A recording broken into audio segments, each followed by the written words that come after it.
to Twitter and Facebook. Were the FBI warnings of a Russian hack leak operation relating to the laptop of any new intel? No, they weren't. Quote, through our investigations, we did not see any similar competing intrusions to what happened in 2016, admitted FBI agent Elvis Chan in November. Indeed, Twitter executives repeatedly reported very little Russian activity. Example, on the September 24th, 2020, Twitter told FBI it had removed 345 largely inactive accounts linked to previous coordinated Russian hacking attempts, and they had little reach with low follower accounts. Again, more two-follower Andes. In fact, Twitter debunked false claims by journalists of foreign influence on its platform. Quote, we have not seen any evidence to support the claim by, oh, is it Ben Collins? Oh, interesting, of news foreign-controlled bots. Our review thus far shows a small-scale domestic troll effort.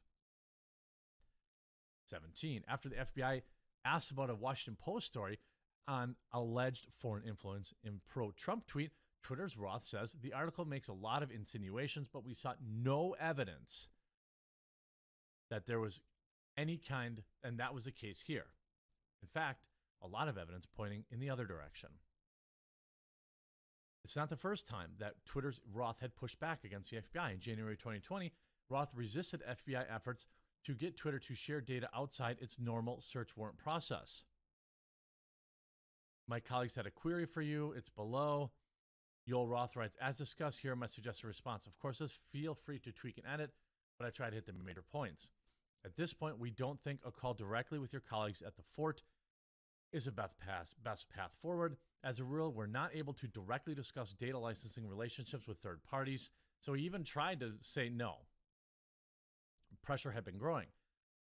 We've seen a sustained, if uncoordinated, effort by the intelligence community to push us to share more information and change our API policies. That's how they get their data. They are probing and pushing everywhere they can, including by whispering to congressional staff. Time and again, the FBI asks Twitter for evidence of foreign influence, and Twitter responds that they aren't finding anything worth reporting. Despite Twitter's pushback, the FBI repeatedly requests information from Twitter that Twitter has already made clear it will not share outside of normal legal channels. Then, in July 2020, the FBI's Elvis Chan arranges for a temporary top secret security clearance for Twitter executives so the FBI can share information about threats and issues with the upcoming elections. On August 11th, 2020, the FBI's Elvis Chan shares information with Twitter's Roth relating to the Russian hacking organization APT28 through the FBI's secure one-way communication channel Teleporter. Recently, Yoel Roth told a reporter that he had been primed to think about the Russian hacking group ATP28 before the news of Hunter Biden laptop came out. When it did, Roth said it set off every single one of my finely tuned APT28 hack and leap campaign alarm bells, meaning this was all planned. This was all an op to discredit the laptop because they knew what was on it. In August 2020, FBI's Chan speaks. God, if you're this far, leave a like on this video, share it. Share it everywhere. This is absolute pandemonium. This is nuts. Okay. In August 2020, FBI's Elvis Chan asked, does anyone have top secret clearance? When he mentions Jim Baker, Chan responds, I don't know how I forgot him. An odd claim, given that Chan's job is to monitor Twitter, not to mention that they had worked directly together at the FBI. Who's Jim Baker? He's a former general counsel for the FBI and one of the most powerful men in the United States intel community. Baker had moved in and out of government for 30 years, serving stints at CNN, Bridgewater, a $140 billion asset management firm, and Brookings. As general counsel for the FBI, Baker played a central role in making the case internally for an investigation of Donald Trump. What a coinky-dink. You never really retire from these roles, do you? Baker wasn't only the only senior FBI exec involved in the Trump investigation to go to Twitter. Don Burton, the former department chief of staff to the FBI James Comey, who initiated the investigation of Trump, joined Twitter in 2019 as a director of strategy. As of 2020, there were so many former FBI Boo alumni working at Twitter that they had created their own private Slack channel and a crib sheet to onboard new FBI arrivals. Efforts continued to influence Twitter's Yoel Roth. In September 2020, Roth participated in the Aspen Institute tabletop exercise on potential hack and dump operation relating to the president's son. The goal was to shape how the media would cover it and how social media carried it. The organizer was Vivian Schiller, the former CEO of NPR and former head of news at Twitter, former general manager of New York Times, former chief digital officer of NBC News. This is insane. Attendees included Meta's and Facebook's head of security policy and the top national security reporters for New York Times and the Washington Post. Wow. This is insane. This is absolutely insane. I'm going to have to break this all down. Anyone who reads the Twitter files, regardless of their political orientation, should share those concerns. Yeah, I would say. I don't know why the reply stopped there. I'm glad I looked. Here we go. I need to bring this back up. I should have probably live streamed this, but whatever.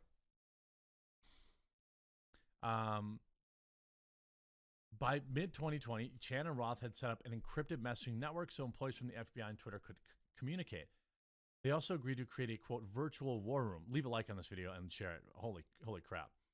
For all of the internet industry, plus FBI and ODNI. Then on September 15th, the FBI's Laura Demlow, who heads up Foreign Influence Task Force, they always say it's foreign, but they're really worried about Americans. And Elvis Chen requests to give classified briefing for Jim Baker without any other Twitter staff, such as Yoel Roth, present. Ooh, what a coincidence. On October 14th, shortly after the New York Post publishes its laptop story, Roth says, quote, "It isn't clearly violative of our hacked materials policy, nor is it in clearly violation of anything else," but adds, "This feels a lot like a somewhat subtle leak operation." In response to Roth, Jim Baker repeatedly insists that the materials were either faked, hacked, or both, but he knew they weren't. And a violation of Twitter's policy. Baker does so over email and a Google Doc in October. This is nuts. This jail for all of these people. And yet it's inconceivable. Baker believed that the emails were either faked or hacked. The New York Post had included a picture of the receipt signed by the president's son. And the FBI subpoena showed that the agency had taken possession of the computer in December. They knew. As for the FBI, it would have likely taken a few hours for them to confirm that the laptop had actually belonged to him. Indeed, it only took a few days for a journalist to prove it. By 10 a.m., Twitter execs had bought into the wild hack and dump story. The suggestion from experts, which rings true, is that there was a hack that happened separately, and they loaded the hack materials onto the laptop that magically appeared in Delaware. Are you kidding me? At 3:38 p.m., the same day, October 14th, Baker arranges a phone conversation with Matthew Perry in the office of the general counsel of the FBI. The influence operation persuaded Twitter executives that the laptop did not come from whistleblower. One linked article on The Hill based a WAPO article from October 15th, which falsely suggested that Giuliani's leak of the laptop had something to do with Russia. There is evidence that the FBI agents have warned elected officials of foreign influence with primary goal of leaking the information to the news media. This was a political dirty trick used to create the perception of impropriety. In 2020, the FBI gave a briefing to Senator Grassley and Johnson claiming evidence of Russian interference into their investigation of the president's son. The briefing angered the senators, who say it was done to discredit their investigation. The, quote, "the unnecessary FBI briefing provided the Democrats and liberal media the vehicle to spread their false narrative that our work advanced Russian disinformation." Notably, the FBI General Counsel, Jim Baker, was investigated twice in 2017 and 19 for leaking information to the media. Quote, "You're saying he's under criminal investigation? That's why you're not letting him answer?" Meadows asked. Yes. In the end, the FBI's influence campaign aimed at executives and news media, Twitter, and other social media companies worked. They censored and discredited the laptop story. By December 2020, Jim Baker and his colleagues even sent a note of thanks to the FBI for its work. This is just enraging. The FBI's influence campaign may have been helped by the fact that it was paying Twitter millions of dollars for staff time. I'm happy to report that I've collected $3.4 million since October 2019, ! Reports an associate of Jim Baker. The FBI was paying Twitter. And the pressure from the FBI on social media platforms continues. In August 2022, Twitter execs prepared for a meeting with the FBI whose goal was to, quote, convince and produce more FBI EDRs. EDRs are emergency disclosure requests, a warrantless search. In response to the Twitter files of high-level FBI agents at Twitter, Jim Jordan said, I have concerns about whether the government was running a misinformation operation on we the people. They were. This is nuts. I hope you made it to the end. If you made it to the end of this, I don't know if I let in with a sponsor thing. I'm going to delete it. This video has to go uninterrupted. This is nuts. This is actually insane. Make sure you leave a like on this. You click the share button down below. Get this out there. There's going to be a lot more to discuss on this, and we'll talk to you again real soon.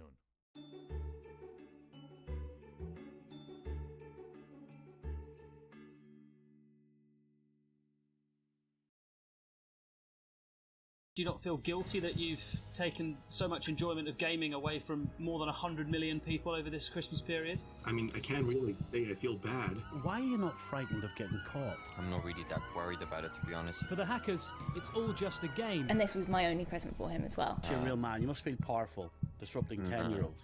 Well, we have been called the Grinches of 2014, so... Like most awful things, it all started with League of Legends. August 18th, 2014, people find themselves unable to connect to the game, and there's this brand new unknown Twitter account claiming responsibility.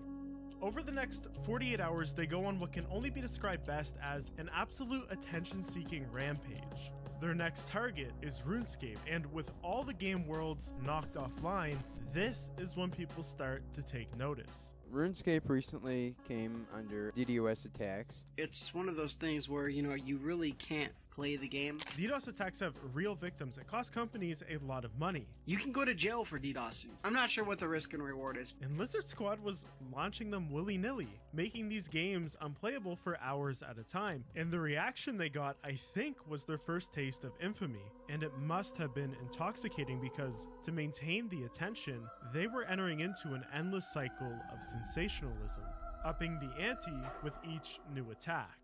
On the 24th of August, just 6 days after this group had appeared on Twitter, they sent out a tweet, quote, "We're putting a bunch of lizards in the pipes on their way to Sony." Up until now, they've pissed off a couple neets and weeaboos, but Sony PlayStation, that's where the normies hang out. And of course, the same time this tweet goes live, millions of them couldn't connect. If I catch any Lizard Squad, you with my game, G, you lizard lame, goofy ass. But perhaps the person most upset by this was John Smedley, president of Sony Online Entertainment. So right as the attack went live, Lizard Squad posted this picture claiming they were a terrorist group, an edgy joke to get the attention of media. They, or he, is claiming to be a part of ISIS. And Smedley posted how stupid this is on Twitter. Quote, "I wish the national media would stop letting these DDoS trolls' occasional use of ISIS crap be taken seriously. Media, please don't get trolled. Those ISIS guys are pure evil and shouldn't be conflated with trolls." Honestly, true, but Smedley did make a mistake here because Lizard Squad feeds on this type of negative attention, and he was about to get on a flight to California. Today, though, they took things to a new disturbing level. The tweet stating, "We have been receiving reports that Smedley's plane, number 362, has explosives on board." Smedley's plane was diverted and grounded. Full deal, they searched it for bombs and everything. This is an act of terrorism just to make a threat against an airliner that very, very serious ramifications. Of course, this made national news, and the biggest question of all was who the heck is behind the Lizard Squad Twitter profile? At first, they were loving the attention, even sending out tweets mocking the FBI, before finally finishing off the night by also DDoSing Xbox. It was insanity. But I think by morning, they might have been a little spooked. All the news stories were out, and it was clear these guys were about to be up against the full force of the United States Secret Service. It had the rapt attention of the FBI and TSA. And it's at this point that the attacks stop. The next 5 days is just a continuous stream of nonsense banter and antagonization on Twitter as they gulp up the attention from their newly amassed 50,000 followers. This self-aggrandizing comes to an end on August 29th. They make a tweet, they're hosting an Ask Me Anything on Reddit, and the replies are just hilarious. Can't wait for the day the media reports you've all been caught. What's it like knowing that in less than a week, you will be irrelevant and forgotten, but will still have ruined your life over something pointless and childish? Why would you want to cause chaos for a short period of time, which people will get over, for the price that could be many years of your life? Lizard Squad actually responded to this one. They said, because we're pretty confident we're not going to get caught for this. And the guy wrote back, well then you're pretty stupid. I think they might have actually taken these to heart because just a day later, Lizard Squad makes a post directing people to their website. It was an announcement, quote, little thieves are hanged, but great ones escape. These guys literally thought they were the greatest hackers of all time. And these are all denial of service attacks. These are very primitive attacks. So this is considered like child's play to real hackers. They go on to write, we set out on our journey 2 weeks ago with the plan to cause havoc within the gaming community. Originally, it was to see if we could evade being caught and to experience the raw thrill of anarchy. Today, we will be disbanding. Behind the green reptiles and other bullshit, we have lives, believe it or not. I think it's hilarious at the bottom of their website, they were manually linking all the news articles that covered them. It's like a shrine to how this was all really about the attention. Now, they mostly stuck true to their word, but here's the thing about hacking groups. They all follow an arc. Hack something, then hack something bigger, and do it again until somebody makes a mistake that leads to one or more of the members being arrested. And Lizard Squad had yet to complete their arc. Oh shit. Here we go again. It only took 3 months. On December 1st, they were back. Kinda like how private internet access has my back when it comes to these DDoS attacks. I scour a lot of sketchy websites to make these videos, and one thing I'm conscious about is masking my real IP address.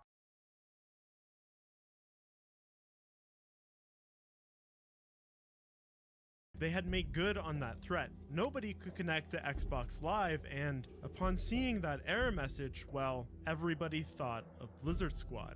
They immediately made 2 more tweets. Quote, just some preparation for Christmas, this is a small dose of what's to come. Of course, the news outlets jump all over this. Their stunt had worked. They were already back to 44,000 followers by the end of the day, but things were only getting started because they had big plans for all of December.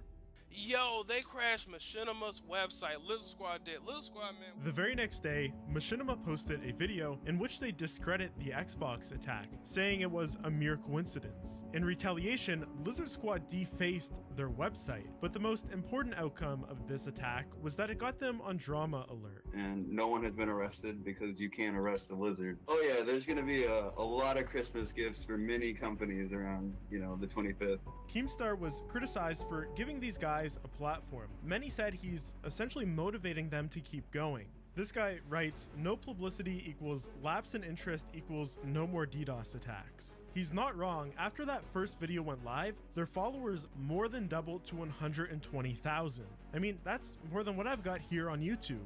This didn't quite matter though because Keemstar's never been one to take criticism. And so leading into early December, they're doing all these different attacks. They take out Xbox for a few hours, hit off PlayStation again, all the while posting general crap on Twitter for attention. Keemstar keeps reporting on this. They're up to 150,000 followers, and news stations are now starting to catch on that, hey, there's this big Christmas attack that's probably gonna happen.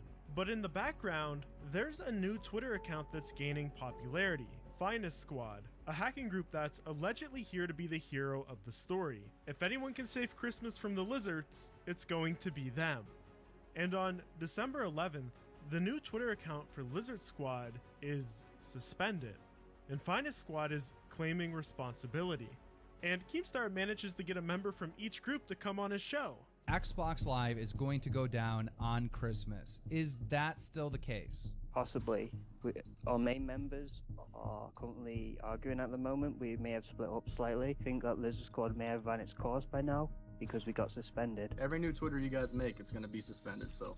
We're midway into December now, and things are looking hopeful. The Lizard Squad account has remained down because the members are preoccupied, posting from their personal accounts the doxes, that is, the names, phone numbers, street addresses of Finest Squad members. And in retaliation, Finest Squad is doing the same, except on both sides, none of it is correct. Vice actually did an article on how some poor 71-year-old grandma from North Carolina got hundreds of threatening phone calls for weeks because of it. This drama wouldn't keep them distracted forever though. What's happening on Christmas? I know how these people think, and since they want to get their eat bigger, I guarantee you they're probably going to do it. Christmas was just a few days away, and Lizard Squad had regrouped, created another Twitter.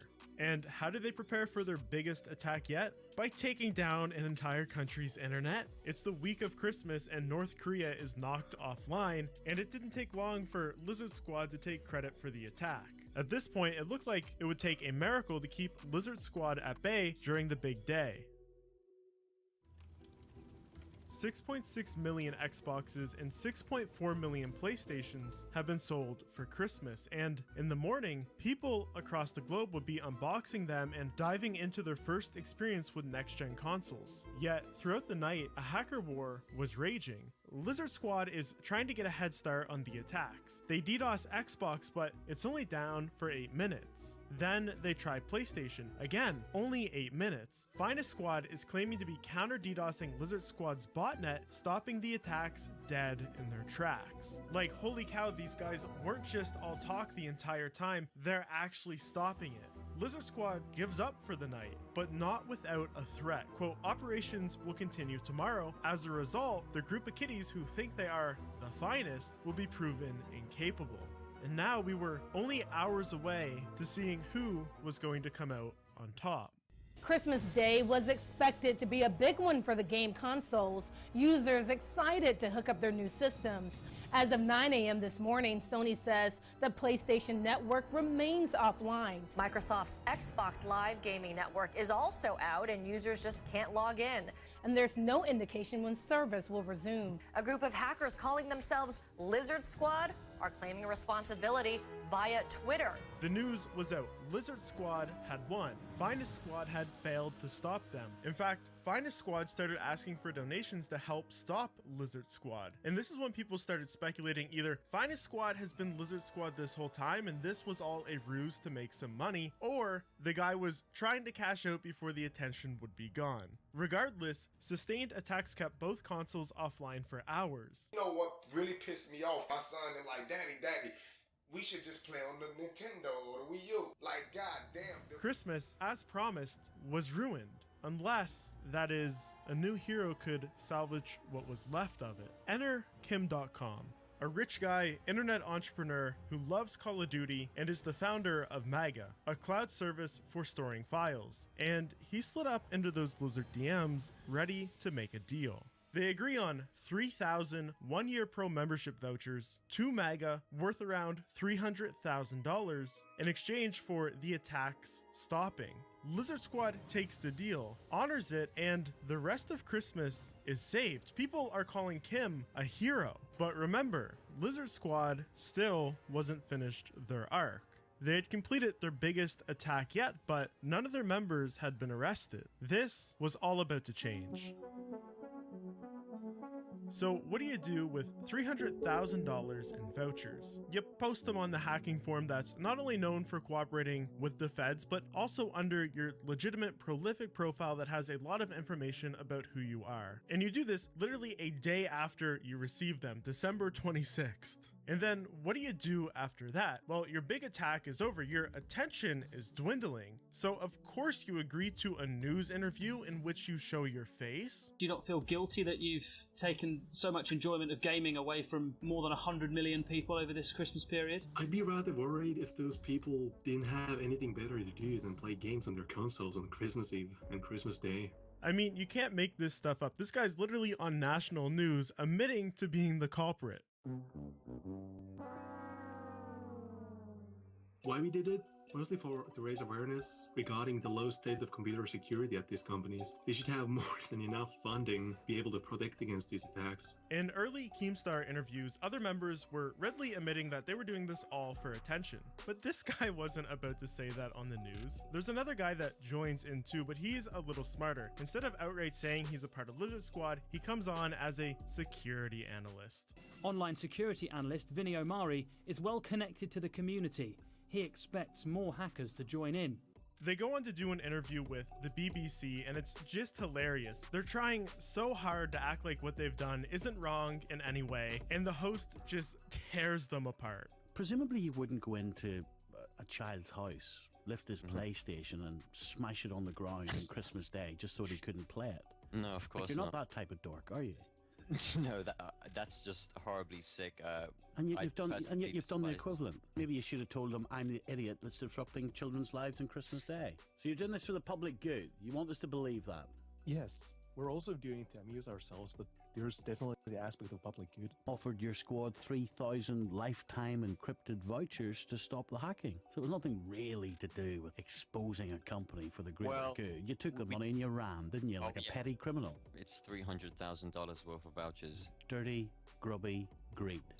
These interviews were a bad idea. Just 2 days after this, 22-year-old Vinny Omari from the UK is raided. They have search warrants for all his electronics, citing the attacks on Xbox and PlayStation. Then, just a few days later, it comes out Finland's National Bureau of Investigation has picked up 17-year-old Julius Kivimaki. But this wasn't the end, because there was still a few remaining members of Lizard Squad. But with 2 other members missing, they didn't seem to be as capable. On January 26th, they claimed to have DDoSed Facebook, Instagram, and Tinder, but this claim was later proven to be false. They also attempted to open up a DDoS for hire website, Lizard Stressor, but they weren't savvy enough to secure it, and so the customer database got leaked, and well, authorities in the United Kingdom paid a little visit to 6 of the customers who had paid for it. This was looking like the end of Lizard Squad, and for a while, it kind of was. The account they were using over Christmas got suspended, and they wouldn't create a new account until late May of 2015, just in time for the outcome of Julius Kivimaki's arrest. A Finnish court ruled not to incarcerate him, and the new Lizard Squad account is boasting about this. Quote, basically he'll be monitored for 2 years by local police, 0 time spent in prison. The reality is, Julius Kivimaki will never be made to pay for his crimes. And do you remember our old friend Smedley? He was upset by this because it turns out Julius was directly responsible for that threat made on his plane. And so upon reading the news of the court's decision, he tweets, "That was the piece of garbage that brought my plane down, leaked my information, and did all other kinds of crap to me. His parents need to be held accountable for his actions, in addition to his going to jail. So I'm coming for you, Julius." In one final act of retaliation, Lizard Squad DDoSes games that Smedley is directly overseeing.